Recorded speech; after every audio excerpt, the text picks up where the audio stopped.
10 de la noche y es la hora de opinar. Hoy comienza la semana como todos los lunes.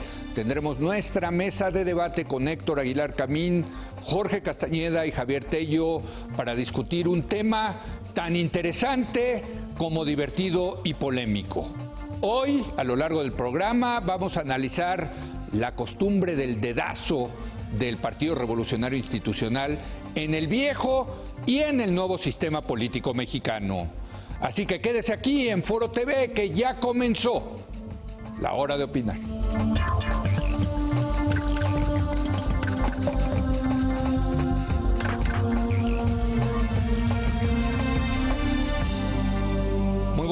Buenas noches Héctor Aguilar Camín, ¿cómo estás? Javier Tello, muy buenas noches. Desde Nueva York, Jorge Castañeda. Jorge, muy buenas noches. Hola Leo, ¿qué tal? Buenas noches, Héctor, Javier. ¿Qué Jorge? Quizá una de las costumbres más arraigadas de la política mexicana sea el dedazo, una institución de la época dorada del PRI que ha sobrevivido incluso en la transición a la democracia. Hace un mes, durante un evento en Los Pinos, se le preguntó al presidente Enrique Peña Nieto si la regla sigue siendo de que el que se mueve no sale en la foto, a lo que respondió: el PRI tiene una liturgia y una forma de hacer las cosas. Sin embargo, otros partidos han replicado esta liturgia. En el caso de Andrés Manuel López Obrador se le está acusando de autodedazo, como describió Héctor Aguilar Camín hace tiempo. Y más recientemente parece haber designado López Obrador a Claudia Sheinbaum para la candidatura a la Ciudad de México en un proceso bastante opaco. Pero ya no es regla que los candidatos hechos a un lado acepten el destape como un método infalible. Recientemente Margarita Zavala abandonó el PAN y acusó a Ricardo Anaya de rehusarse a usar un método democrático para elegir al candidato presidencial del PAN. Sin duda vale la pena reflexionar cómo ha cambiado el dedazo en los últimos años y qué representa su vigencia en un país cada vez más democrático. Y creo que pues aquí el que tiene que empezar es Jorge, que escribió el libro que quizás sea la radiografía más completa de lo que fue el dedazo durante tantos años en el antiguo régimen. Jorge.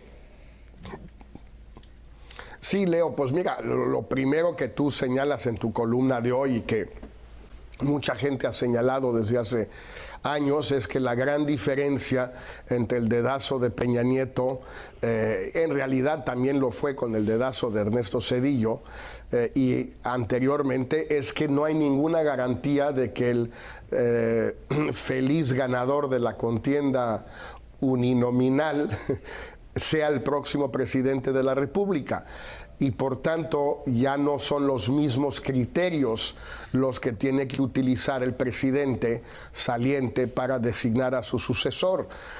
Antes solo tenía que pensar en quién le cuidaría más las espaldas, quién podría ser quizás el mejor gobernante hasta cierto punto, quién no cometería demasiadas tropelías, pero no tenía que preguntarse si fulano o mengano sería un buen candidato o no, porque el triunfo estaba asegurado de antemano.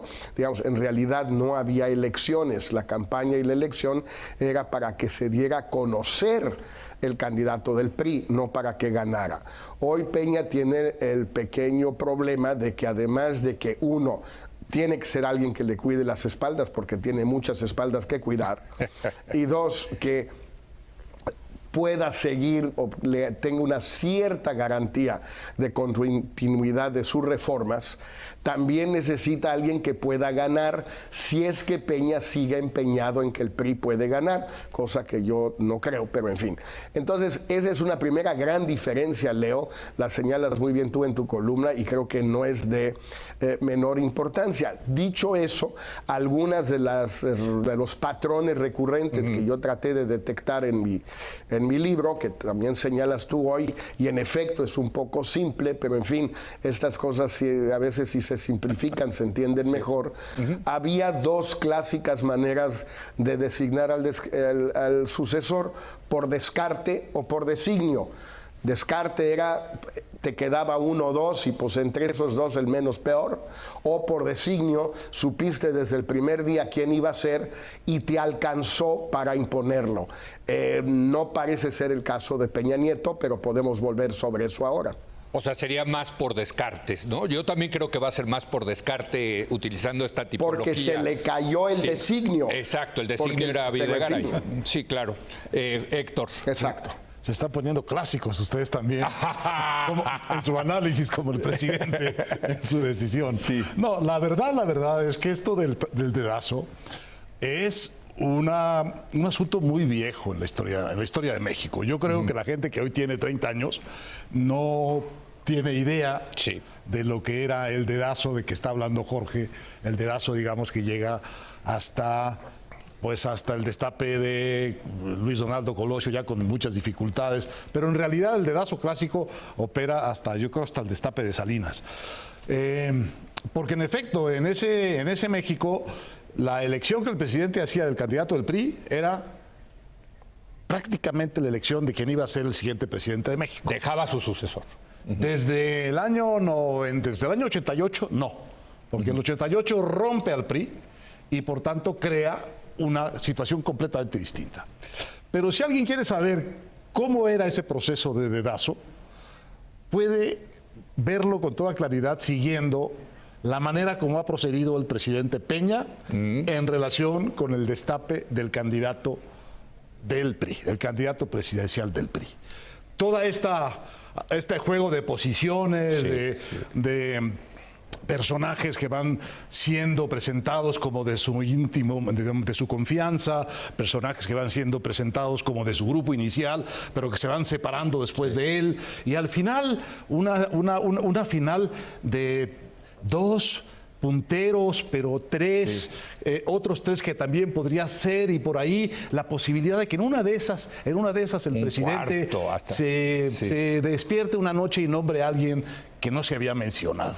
Seducción y engaño, ¿no? Todo esto lo ha hecho Peña. Lo dice muy bien Jorge, todo esto ¿no? lo ha hecho Peña, Sí. como él dice, siguiendo la liturgia del PRI. Sí. De manera que es el momento en que está probablemente a unos 20 días de tener que decir quién es el candidato y no hay claridad. Hay ahora una corriente que se inclina hacia que va a ser el secretario de Hacienda, Mid, pero hay otra corriente que dice que no, que porque hay ahí, y entonces en las columnas, y empieza una adivinación, adivinación. Cosas que tiene ¿Qué uno quiso que decir el escuchar? presidente? Sí. ¿Qué no quiso decir? ¿A quién le dio Es este divertido acto? eso ¿A quién no le dio este acto? Es divertido, Bueno, yo tengo que decir eso. entonces, eso es divertido, sí es muy clásico. Sí, ¿no? totalmente. Solo que está operando únicamente, en el mejor de los casos, sobre la decisión de lo Claro. que será quizá el 30% del electorado. Sí. Pero sí es muy clásico, digamos, te engaña con la verdad, te pone por aquí uno, luego aparece un acto, en un acto aparece otro que recibe muchos aplausos, él menciona dos veces de más a uno, y todo. Y ahí sí los reflejos de la prensa, que aunque tenga 40 años los reporteros, o 30, son reflejos muy viejos, Sí. son cosas muy bien aprendidas. Todos de alguna manera acudimos a... Oye, y se ve esto que, qué querrá decir? Se ve que lo disfruta Es divertido. Peña Nieto. Peña Bueno, Nieto se ve que lo disfruta, esos rituales, ¿no? Pues sí, como el mago que sabe el truco y se lo está haciendo a un grupo de niños que están todos viendo a ver por dónde sale el conejo. Entonces, en eso es muy digamos, de su liturgia. Ahora, lo que dijo ese día, cuando le preguntaron el que se mueve no sale en la foto, él dijo, bueno, pues no sé, yo lo que veo es que todos los que quieren ser ahorita los veo muy movidos. Muy movido, sí. De manera que está Y ahí estaban, ¿eh? Y ahí estaban. Los cuatro posibles estaban ahí en la mesa. pero Como también pero quizá el verdadero tapado estaba en otro lado. Y así, ¿no? Es decir, en eso hay que tomar esto como un modelo de lo que sí es el proceso clásico de un presidente de los de antes, decidiendo en un entorno democrático, lo cual es una pequeña contradicción. Yo creo que antes se movían mucho también, lo que pasa es que ahora se mueven de cara hacia el público, porque ahora es una democracia y tener esa presencia pública importa. Antes te movías en los pasillos del palacio. Pero yo creo que el dedazo de antes, yo no conozco ningún sistema no democrático que haya resuelto el problema de la sucesión. En la Unión Soviética, China, era un problema que nunca lograron resolver y generalmente muy seguido por lo menos llevaba a la violencia, en fin. Bueno, de hecho Huntington en su gran libro, el politólogo, dice que México logró resolver ese problema y por eso había orden político. Sí. Es el único que yo conozco que a mí se me ocurre sistema no democrático que resolvió el problema de la sucesión, iba amarrado a la no reelección. Sí. Ante la imposibilidad de ante la imposibilidad del autodedazo, sí. El dedazo iba de la mano de eso. Pero entonces yo creo que fue muy funcional y esa funcionalidad creo que por herencia la gente sigue pensando en él como una buena manera de escoger un candidato, porque durante 70 años fue una muy buena manera de hacerlo. Pero siempre ha sido una decisión bajo restricciones. Es sin lugar a duda una decisión del presidente, pero siempre ha sido una decisión con restricciones. Sí. Y lo interesante son analizar creo yo, esas restricciones que varían. Siempre ha estado presente y siempre estará presente la personal de cómo me va a tratar a mí de expresidente si llegara a ganar hoy en día. La lealtad. Pero, por ejemplo, hoy en día yo creo que una de las principales restricciones en la decisión de Peña Nieto, y por eso se puede especular, porque uno supone que va a ser una decisión racional. Entonces, una de las restricciones para mí es la credibilidad del candidato dada la agenda temática que será la dominante en 2018. Esa restricción de la credibilidad tiene que en parte que ver con la democracia, pero también tiene que ver en parte con una coyuntura muy particular donde, por ejemplo, el tema de la corrupción es un tema fundamental. Tiene que poner un honesto, digamos, para ser competitivo.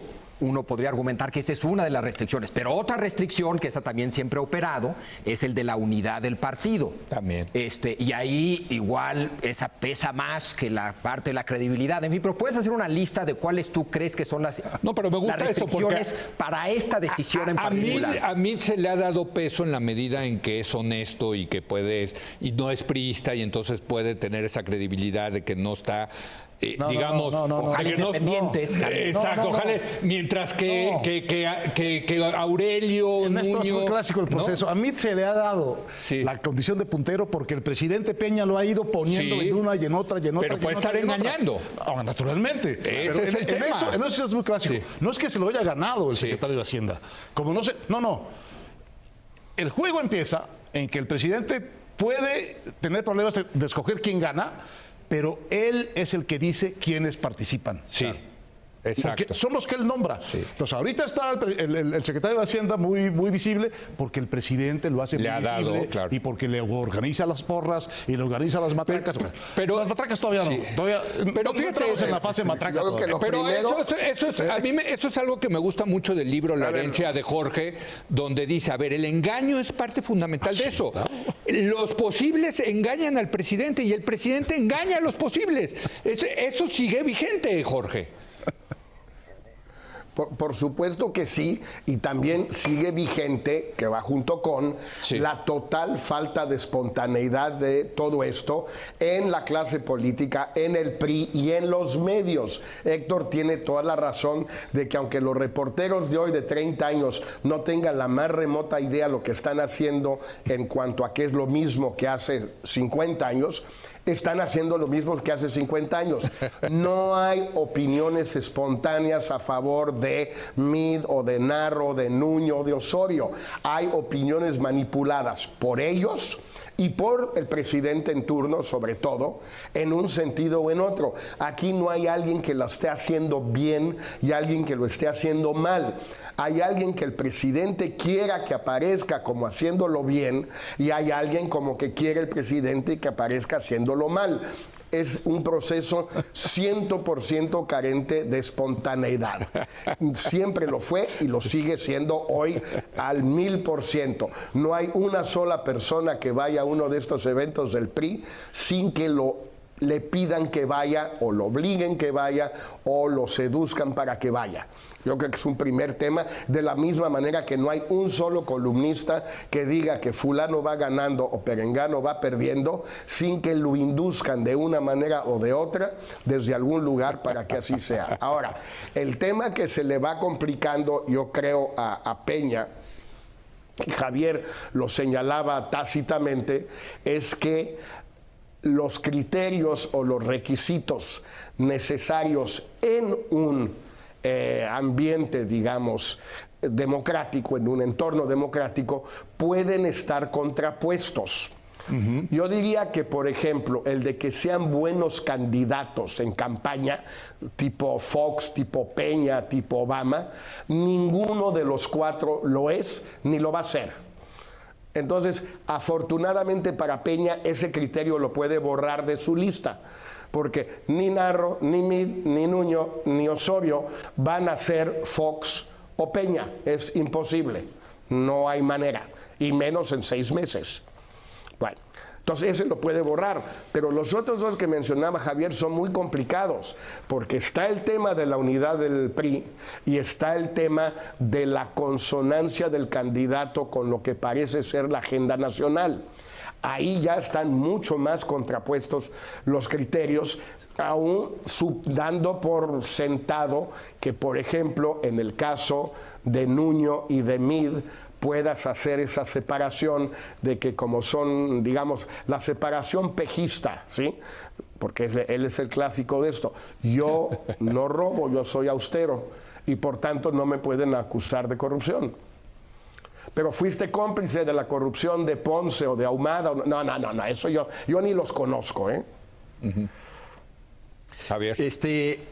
Yo creo que otro tema distinto en un contexto democrático es el estigma del dedazo sobre el destapado, que no existía realmente en el contexto predemocrático. Es decir, el candidato del PRI tendrá que cargar con ser el candidato del partido en el gobierno y de la continuidad, como en cualquier otra democracia. Absolutamente. Pero al ser el proceso un proceso de dedazo, será el candidato de Peña Nieto también. Que eso no sucede o no sucedería con otro sistema para designar al candidato. Es decir, si hubiera salido Hillary Clinton, hombre, tarde o temprano Obama la respalda. Pero puede salir en un contexto de primarias un candidato que no es del presidente en el poder. Ya ha sucedido varias veces. Pues con Fox, con Calderón, digamos. Fox y Calderón, sí, etcétera, etcétera, ¿no? Pero claro, aquí sí... Y Fox lo apoyó, a muerte a Calderón, hay que decirlo. Y esa marca del dedazo puede ser para bien o para mal, en función del prestigio, popularidad, etcétera. Ese es un buen punto. Déjame, tengo que hacer una pausa. Sigamos con este tema del dedazo porque da para muchísimo más. Regresamos en un momento más.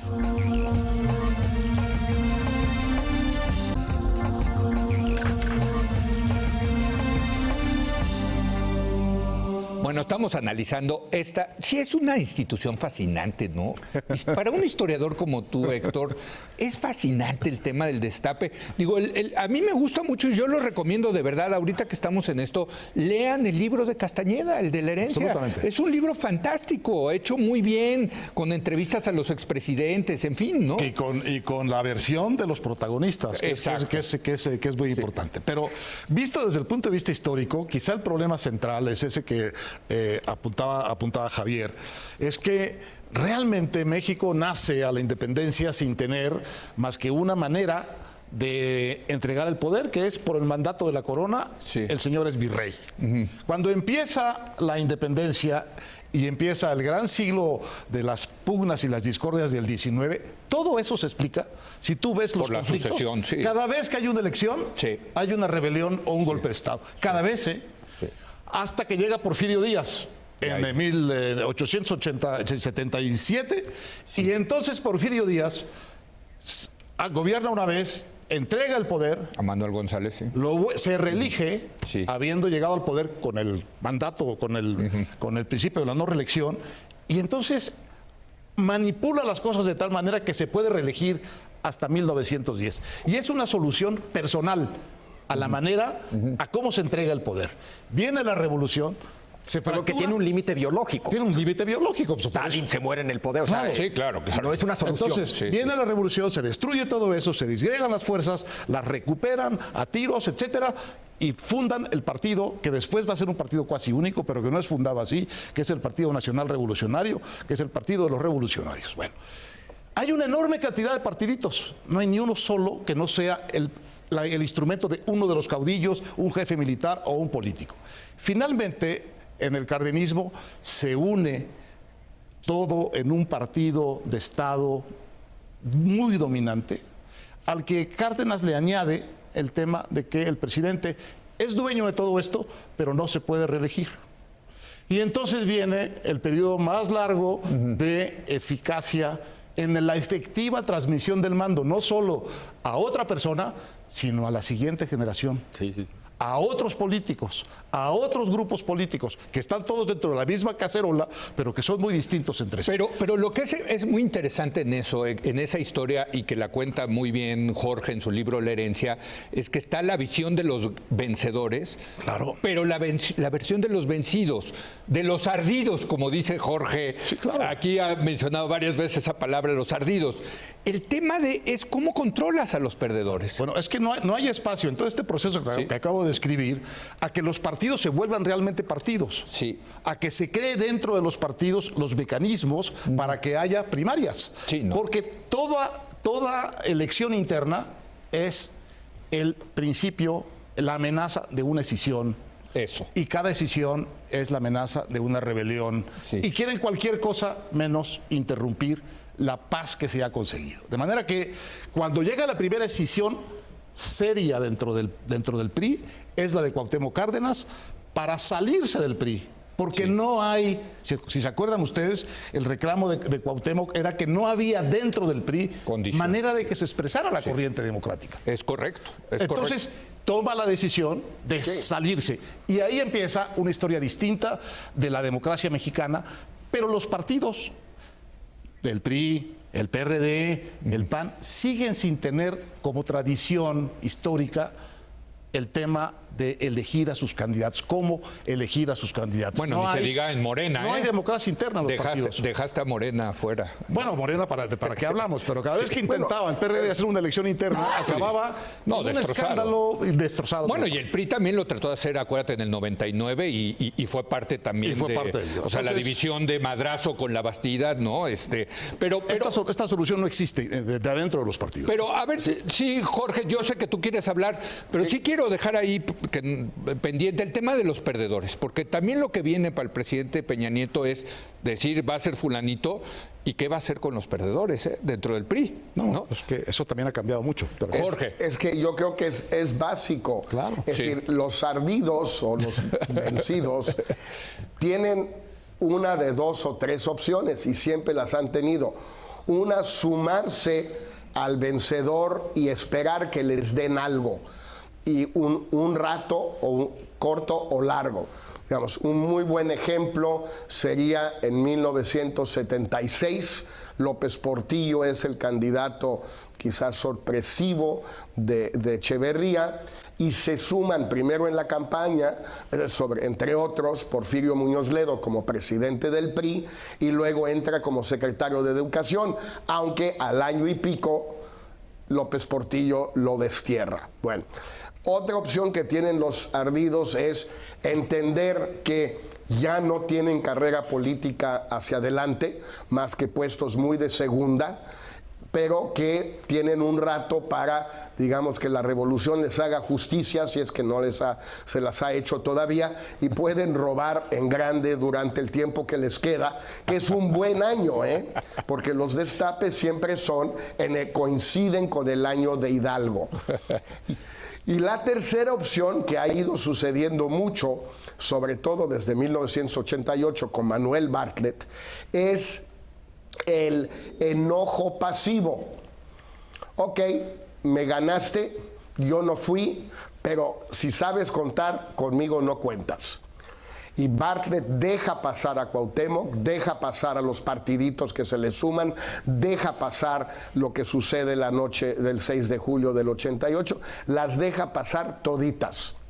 Lo mismo sucede en el 94 con Camacho. No importó mucho, pero creó un clima tan enconado, tan difícil para Colosio esos 3 meses, que sí tuvo dificultades serias para arrancar su campaña Colosio por este enojo pasivo de Camacho. Oye, Jorge, Peña tiene hoy... Dime. No, es que estás dejando otra opción fuera, que es salirse del partido. Pero esa es la de ahora. La de ahora. Pero eso, salvo Cuauhtémoc, nadie eso lo ha es hecho. posible. Sí. Bueno, Manuel Camacho eventualmente me parece posible, que lo hizo, ¿no? Eventualmente. Camacho a medias. lo Y dice bueno, muy bien Puig. Creo que fue Carlos Puig escribió un buen artículo diciendo que fue la indefinición lo que acabó matando la ambigüedad de Manuel Camacho, ¿no? Ambigüedad. Pero sí acabó No tuvo la rompiendo. contundencia de Cuauhtémoc, Sí. que por cierto no fue perdedor en el sentido estricto del término. Sí. Pero esta postura de brazos caídos, que es la predilecta de los priistas, es muy peligrosa hoy para Peña. No lo es en el caso de Nuño, que no le jugaría chueco, yo creo, a Peña.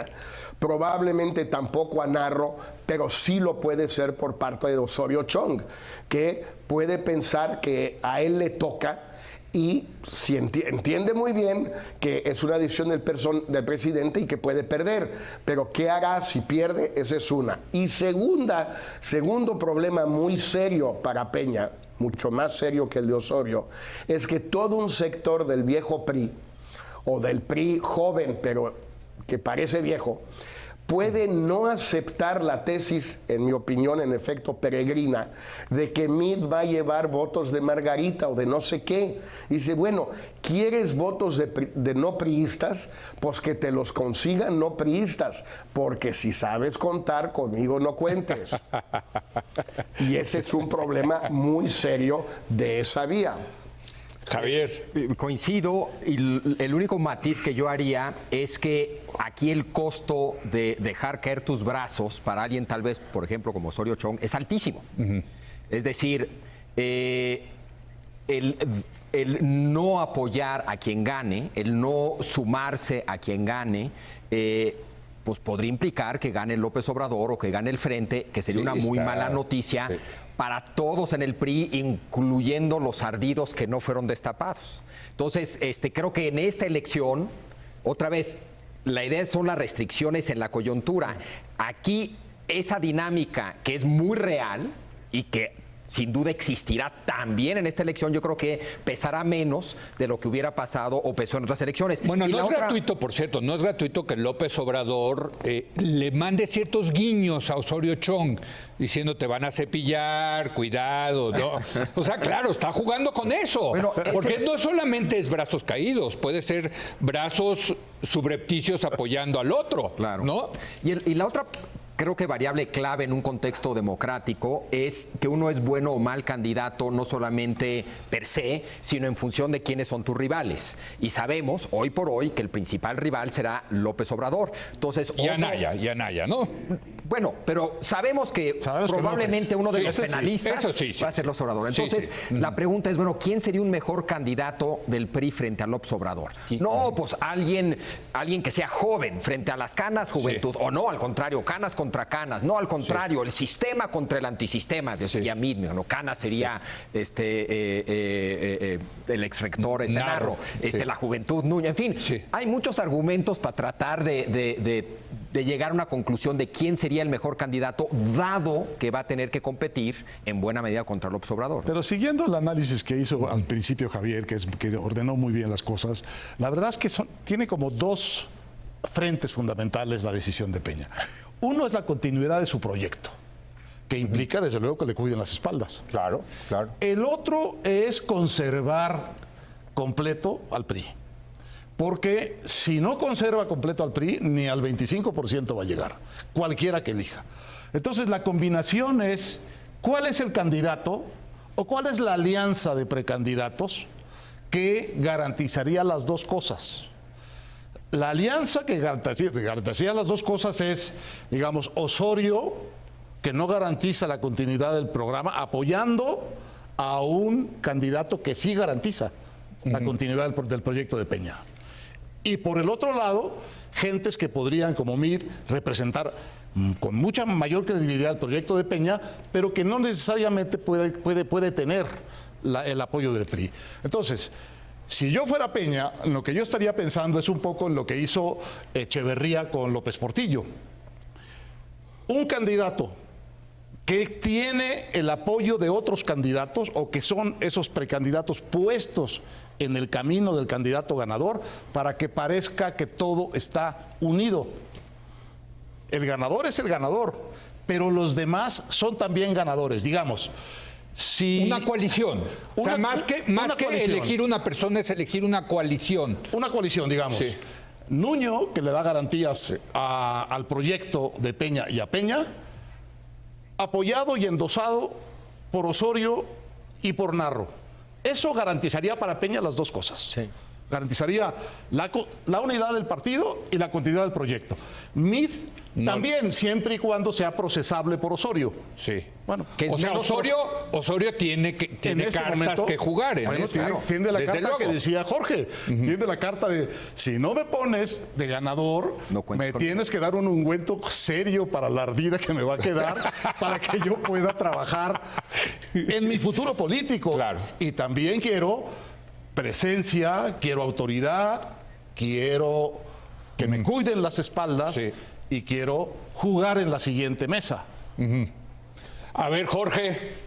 Ya están saliendo aquí los chismes, Pues por sí, cierto. ¿no? Ya está, no, pero es un buen análisis, es un buen Mira, análisis. pero yo creo que hay elementos adicionales, es decir, el presidente de la República no tiene el mismo control de los gobernadores, de la vieja clase política, y vieja no quiero decir de edad, sino que vienen de otro momento que tenía antes, porque no tiene el elemento contundente de la amenaza. Si no te subes, vas a ver cómo te va a ir.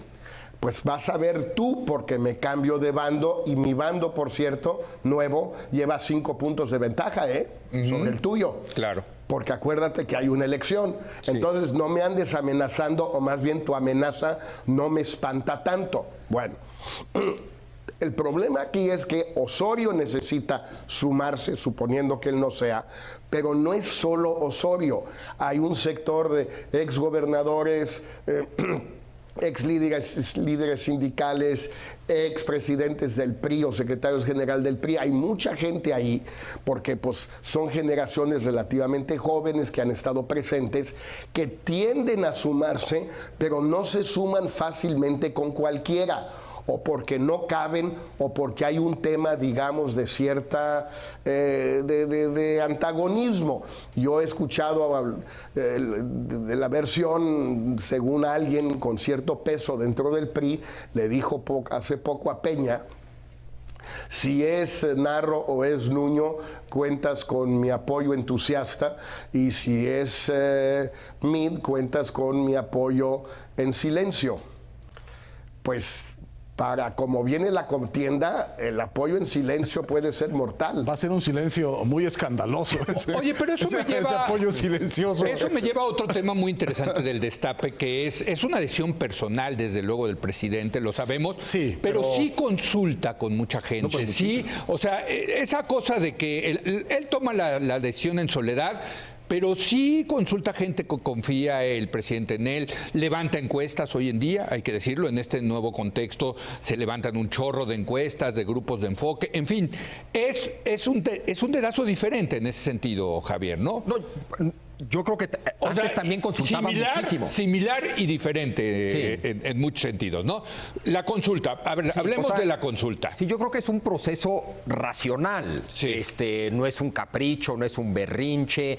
Un pequeño elemento de capricho y berrinche puede tener, pero yo creo que lo que predomina, o sea, ha sido una decisión, entre comillas, responsable. Pero también se lo toman muy en serio. Lo una que decisión lo que dice Jorge en su libro es muy interesante. También hay un factor personal de quién es la familia, de si tiene problemas de alcoholismo, si tiene, ¿no? O sea, bueno, pero ese es el betting que se da en todos los Exacto, pero lo hace el sistemas. presidente, ¿no? Sí, sí, Bueno, bueno. sí, o sea, hay una consulta Sí, sí, sí. y son obvios los grupos a los que hay que consultar. Yo creo que es alguien que ha estado viendo el desempeño de posibles candidatos a lo largo del sexenio. Eso también Los algo ha que se calado, ¿no? evalúa. También los echa a jugar para calarlos, ¿eh? Es parte de la tradición, ¿no? O sea, los echa al ruedo para ver cómo reaccionan y si tienen la madera para Y a ser veces son presidentes, cosas ¿no? muy coyunturales. En su autobiografía, López Portillo habla de un momento en que De la Madrid no es ascendido a un puesto, entonces habla con De la Madrid para explicarle por qué él no recibió ese ascenso y alguien más sí, y De la Madrid le contesta, yo no tengo ninguna prisa. Y le dijo dos cosas ahí, que sí quería llegar, nada más no tengo prisa, y mostró lealtad y disciplina. Claro. Y le encantó, ¿no? Se le grabó. Entonces, en fin, son una acumulación de experiencias en el trato con estas personas, en el desempeño de estas personas, en pláticas con gente que él piensa que tiene mucho conocimiento de cómo funciona el partido, el PRI en este caso, etcétera, etcétera, etcétera, ¿no? Son toda una vida y luego 6 años muy particulares como presidente que te permite tomar esa decisión con base en estos criterios. Perdón, tengo que hacer una pausa. Volvemos a tus coordenadas. Al final, los dos asuntos son proyecto y partido. Sí. Digamos, el candidato o la combinación que dé más en ambos lados, ese es el que va a ganar. Sí. Bueno, no es una decisión caprichosa. Permítame, tenemos todavía muchas cosas que decir. algo.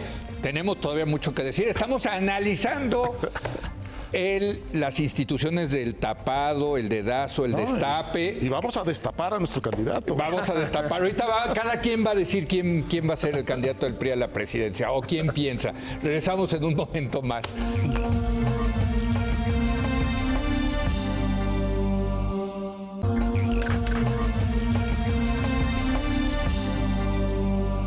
Bueno, en vísperas del destape del candidato al PRI a la presidencia estamos analizando, debatiendo precisamente esta institución del dedazo. Viene el dedazo, va a haber el dedazo del presidente Peña Nieto y luego viene el destape, que es el anuncio formal de hacia dónde apuntó el dedo. Jorge. Mira, yo agregaría un criterio nuevo, creo, porque obviamente no me consta, pero la lógica indica que tiene que estar presente a propósito de la consulta e incluso tal vez la investigación. ¿Qué tan grande es la cola que le pueden pisar al nuevo? Es decir, ¿cuántos cadáveres hay en ese armario? Y no me refiero a los cadáveres de verdad, que también cuentan, por cierto, pero que sean más bien escándalos de corrupción. Se supone que el presidente sabe, pero nunca sabes qué tanto sabe, porque para saber depende de los involucrados. Así es. El que le puede hablar sobre las finanzas de Osorio, ¿sí? Bien, pues es Mid. ¿Le va a creer?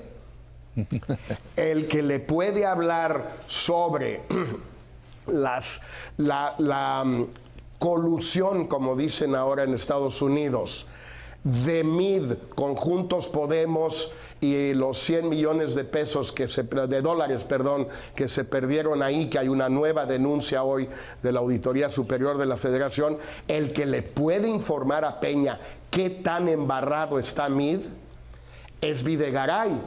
¿Le va a creer a Videgaray lo que le diga sobre Mid?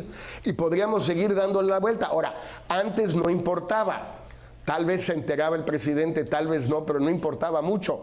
Estaba Gutiérrez Barrios, que podía más o menos informar, en fin, lo que se quiera. Ahora el problema es que cualquiera de estos escándalos, si existen, pueden salir en los medios o pueden salir en un debate. Pero hay una cosa nueva. Pueden ser mortales. Hay una cosa nueva en este contexto, mi querido Jorge, que ahora puedes mandar a hacer esos informes de oposición. Por ejemplo, a Kroll se la puedes pedir, ¿no? Y te hace a un ex agente, a un ex espía inglés. Claro. Exacto, y te lo a un ex espía inglés. Te dicen exactamente dónde están los esqueletos de cada uno de los candidatos y les pagas una lana. Pero y te los tienen que saber. Sí, claro. O te lo inventan. O te lo inventan. Si les pagas lo suficiente. Este criterio es muy importante y va a ser, yo creo, al final del definitivo. Necesita el PRI poner el candidato menos vulnerable desde el punto de vista de la corrupción y desde el punto de vista de la violencia. Sí. porque digamos son los dos grandes huecos del gobierno de Peña son esos dos, ¿no? Pero ahí ya estás descartando un candidato que es el responsable. Yo estoy descartando a Osorio de la inseguridad, claro. Porque sería un blanco muy fácil. Sí. Pero al mismo tiempo es un precandidato necesario porque es el que parece tener, no sé si el control del partido, pero sí la relación más fluida con todo ese contingente de políticos profesionales del PRI que mencionaba Jorge, exgobernadores o gobernadores, exgobernadores, líderes, exlíderes, etcétera, que puede ser un verdadero problema. No si se sale del PRI, sino hace este asunto de brazos caídos. De los brazos caídos. Bueno, entonces, un poco yo creo el esquema de Peña es cómo hacer que Osorio, que no va a ser su candidato, apoye a alguno de los que sí van a ser sus candidatos. Y ahí me parece a mí que Osorio tiene algo que decir.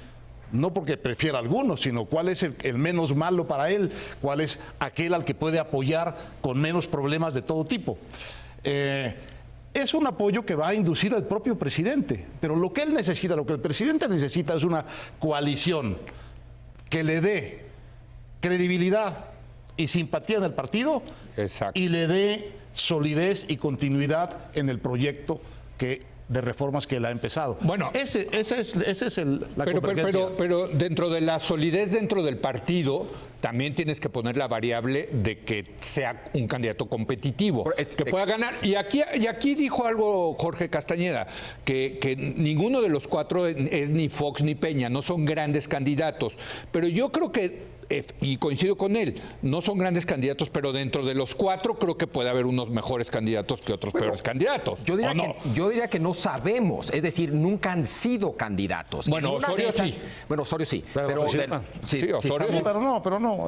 Bueno, en Hidalgo no. Sí, en Hidalgo es como el PRI de antes, ¿no? O sea, la tienen casi ganada, ¿no? Pero en una de esas, uno de estos resulta ser un buen candidato. La verdad, no sabemos.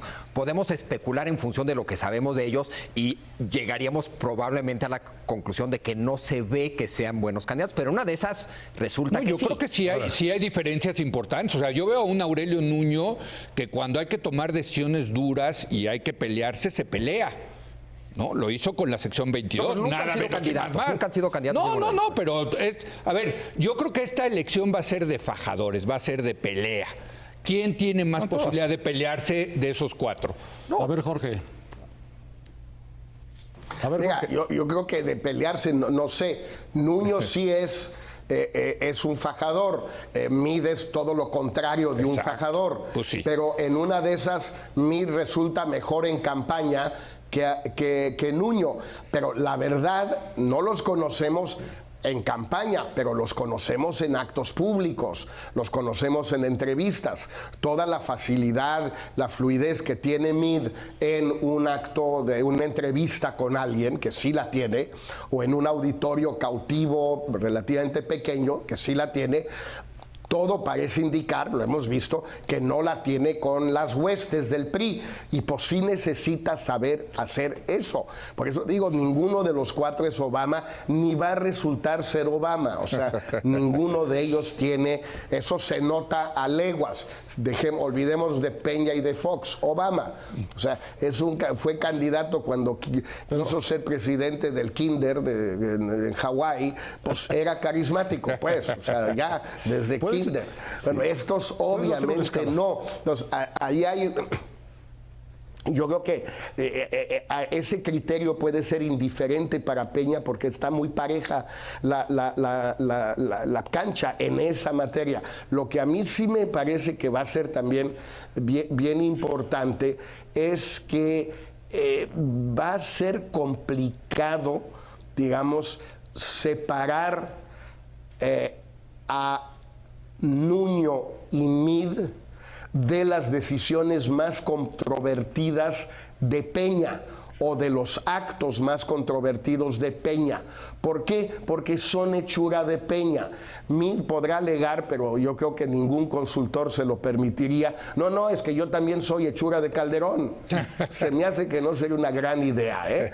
Así como gran idea, no. Yo creo que los dos, Nuño y Mid, por razones personales de que pretenden, y no tengo por qué no creerlo, que no son corruptos en lo personal, pero han estado muy estrechamente vinculados a la corrupción de Peña. Yo creo que a la gente le va a parecer inverosímil que el secretario de la Oficina de la Presidencia durante 3 años y el secretario de Hacienda durante 2 años y de Sedesol durante 1 y de Relaciones durante 2 no se enteraron de lo que nos enteramos todos los mexicanos. Emilio Lozoya ni lo conozco, nunca lo había visto, no sé quién sea. No. Hoy, y la Casa Blanca, Angélica, ¿quién? ¿Cómo se llama la señora? No la ubico bien. Y así sucesivamente, no está tan fácil. Narro ahí tiene una gran ventaja, que él sí puede alegar desconocimiento. Yo no sabía. Entonces, digamos, son como 3 variables, ¿no? Una es, ¿quién garantiza más PRI? Unidad. ¿Quién garantiza más proyecto? Y quién tiene menos colas que les pisen, porque todos van a tener. Entonces, yo creo que en el lado del PRI, el que no necesita justificación para el PRI es Osorio. El que entra más naturalito al PRI es Narro, sin ser un priista. Luego de ahí, ¿quién? ¿Nuño transita mejor en el PRI, Nuño o Mid?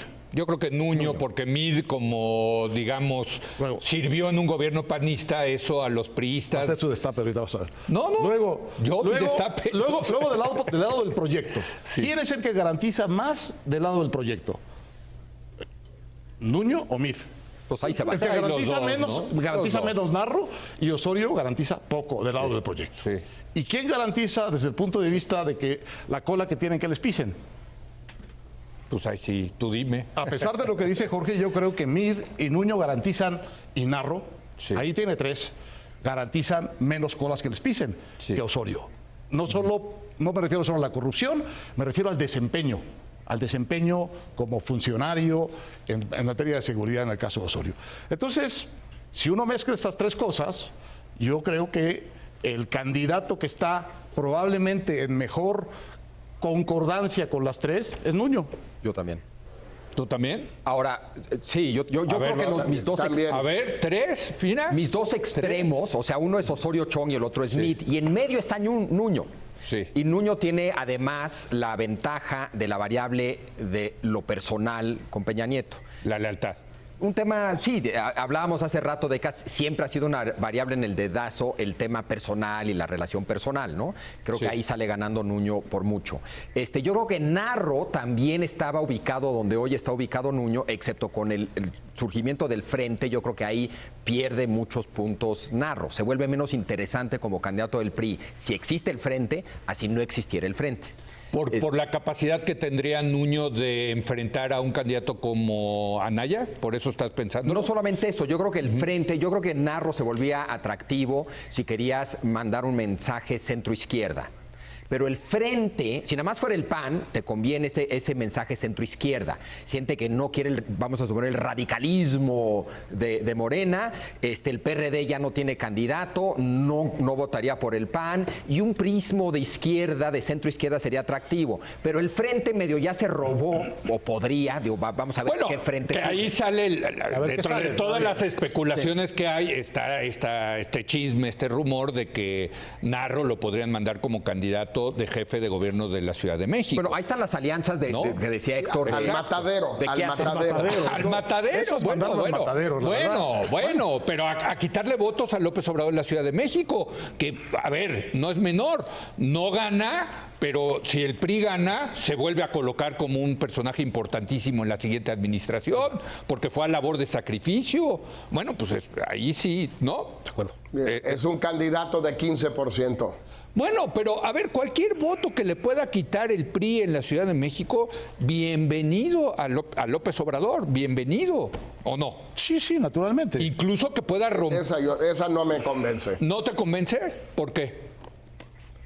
No, yo creo que porque cualquier candidato del PRI saca lo mismo en el DF y es muy poco, y así ha sido desde el 97 y no veo nada que haya cambiado en estos 20 años. Entonces, pues que si es Narro o es no sé quién, da exactamente lo mismo. Y eso de que en la universidad lo quieren bien, ¿cuántos votantes hay de la universidad entre los 8 millones de habitantes del DF, por favor? Bueno, suponiendo que lo quisieran tanto en la universidad. Yo esto lo baso desde luego en la N cantidad de rumores que circulan hoy en día. Muchísimas parte, eso, claro, es parte de lo eso divertido, sí, ¿verdad? De analizar esto. Y yo creo que ya me quedan un par de minutos, bueno, ¿no?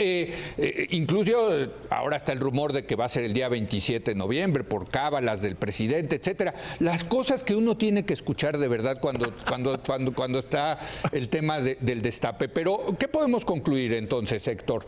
O sea, aquí hubo consenso en la mesa de que es Nuño, ¿eh? A ver, eso habría que matizarlo un poquito, pero... ¿Por qué? A ver, yo creo que la lógica dice Nuño, pero okay, la coyuntura cada vez empuja más hacia Mid. Sí. Entonces, una cosa es la lógica, me apunta en una dirección, pero pueden suceder cosas que vayan cambiando esa lógica, ¿no? Entonces... O sea, ¿tú crees que el presidente todavía está en el proceso yo de estoy hablando de lo que ha ocurrido para mí en los últimos 6 meses. No la coyuntura última, sí, sino... Lo que ha pasado en los últimos 6 meses. Yo digo que hace 8 meses para mí no era Mid, y ahora, cada vez más, la coyuntura, lo que ha ido sucediendo, el contexto, el freno, apunta más a Mid. Entonces yo creo que subieron los bonos de Mid, pero muchísimo, y por mí hoy estaría entre Nuño y Mid. No, yo también lo veo entre Nuño y Mid. Si me pregunto ahí, pero el tema es pues decir un nombre, ¿no? La lógica, yo me voy a ir con la lógica y... ¿Tú crees que es Nuño? Sí. No, mi intuición me dice Mid, pero me voy a quedar con la lógica. Eso es lo bonito de esto. Eso es lo bonito de esto. Yo creo que si el presidente puede hacer que Osorio y Narro vayan con alguno de los candidatos que a él le garantiza que son Nuño o Mid, el que va a ganar es el que en el fondo tenga más apoyo de esa parte del PRI. Sí. Porque ni de Nuño ni de Mid tiene el presidente dudas respecto de su compromiso con el proyecto. Sí, claro. El problema que tiene Mid es cuánto pesa en el PRI, lo que dijo Jorge. Y si te vas a hacer candidato del PRI porque no eres priista, pues allá búscate los no priistas que te consigan tus votos. Y si piensas que vas a ser el mejor candidato porque te va a dar votos el PAN, pues a ver qué panistas te dan sus votos. La verdad es una debilidad política muy seria la de Mid, de justamente no tener partido. Sí. Un último comentario, Jorge. ¿Nuño? Vea, si tuviera que apostar, le apostaba a Nuño, pero no veo imposible la opción de Narro. La de Mid sí la veo muy difícil por esa razón nada más. Los priistas no van a jalar con él y yo creo que Peña todavía quiere ganar. Creo que se equivoca queriendo ganar, pero como quiere ganar, va a subordinar todo a las mayores posibilidades de triunfo y para eso la unidad del PRI es primordial. Oye, ¿cómo que se equivoca Peña que quiere ganar? Pues claro que quiere ganar, pues sí, es normal, es natural. Si quieres lo debatimos la semana que entra. No, ya me Leo. tengo que ir. Leo, no te hagas bolas. No te hagas bolas. A ver, rápido, di por qué. Claro. Si por querer ganar a toda costa aumenta las probabilidades de que gane AMLO, está cometiendo un error. Okay. Debería ser averso al riesgo. Está tomando una estrategia sumamente riesgosa por ganar. Ya entendí el Ese puede ser el tema de nuestro siguiente programa. Pues sí, desde luego. Eso me gusta. Debatamos esto. Buenísimo. Bueno, hijo, qué buen programa. Siempre resulta divertido esto del dedazo. Gracias, Jorge, desde Nueva York. Gracias, Leo, Héctor, Javier. Héctor, Javier, gracias. Gracias a usted por habernos acompañado. Yo lo espero mañana en punto de las 10 de la noche, cuando otra vez sea la hora de opinar. Aquí nos vemos.